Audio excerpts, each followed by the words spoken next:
It's Alexis Hasselberger, time management and productivity coach.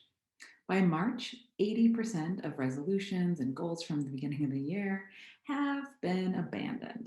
Do you find yourself in that boat? I think a lot of people do. Obviously, 80% of us have abandoned our resolutions by this time of year. I'm not really a resolutions person. I do make quarterly goals though, and it's important to have some strategies to keep those front and center because we don't want to be those people that just let them slip away, right? But it's hard to do, right? We make these lofty goals and then, somehow we have to stick to them. It's easier to make them than it is to stick to them.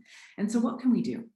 So, all sorts of studies show that one of the best ways that we can make sure that we hit our goals is to write them down, right? It seems very simple, but there's a lot of research suggesting this is incredibly important. But I think it's not only that we have to write them down, it's that we need visual reminders of them pretty much everywhere, right? We need to be confronted with what we're trying to do a lot because it's really easy to just, let the day happen, right? Somehow you get to the end of the day, you've been working all day and you really haven't been thinking about those goals because things have been coming up and you've been fighting fires and all these things. And so we really want to be kind of confronting ourselves with what our goals are on a regular basis. And so I have 5 easy ways for you to do that. One way is to use your calendar. You can go ahead and create a quarter long or even a year long appointment, an all day appointment. Just mark it as free so it doesn't, block up your calendar and put your goals in there. Now, every time you look at your calendar across the top, it is going to show you what your goals are. You're going to be looking at your goals. You're going to be, asking yourself some questions in your mind. These meetings on my calendar, these time blocks, do they support my goals? Is that where I want my time going? So use your calendar. Now you can also use your task list. So, I have a task in my task list that is just my goals, right? And it repeats every day. So every day I have to look at them and I have to, make that confronting decision. Is what I'm doing today supporting these goals? Do the rest of my tasks align with what my goals are here? So put it in your task list, have it recur so you see it over and over and over again. Now you can also use your wallpaper of your computer, right? Use that desktop background. You can go onto Canva. They have some beautiful templates you can use, and you can just make something that's really pretty, but that also has your goals front and center so that every time you're moving windows around on your computer or you're shutting things down, you will see what your goals are, right? They'll be right there for you. Now, studies show that most people, we check our phones 96 times a day, right? 96 times, that is a lot, but I totally believe it. Where is a great place to put your goals? Your lock screen of your phone.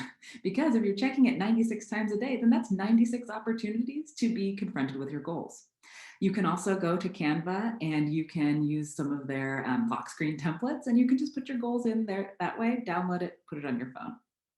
And then finally, you can go totally low tech on this, right? You can put a post it note on your bathroom mirror with what your goals are. And every day when you're brushing your teeth, once in the morning, once in the evening, you're going to be looking at those goals. You can use a whiteboard. Maybe you have one where you're working or in your kitchen. Put your goals there so that every time you're in there, you're going to see them.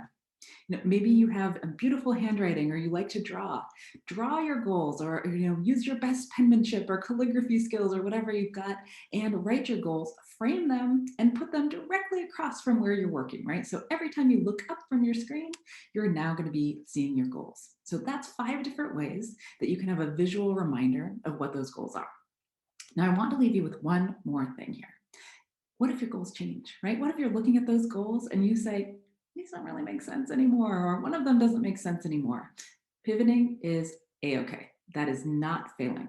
Pivoting is really saying, okay, what's the information I have now? It's different than the information that I had when I made these goals. And so I'm going to pivot my goal and I'm maybe going to have a new goal. And that's totally okay too. We don't want to buy into the fallacy of sunk costs where because we've been working on this, that's the thing we should keep doing, even if it's not the thing we should keep doing.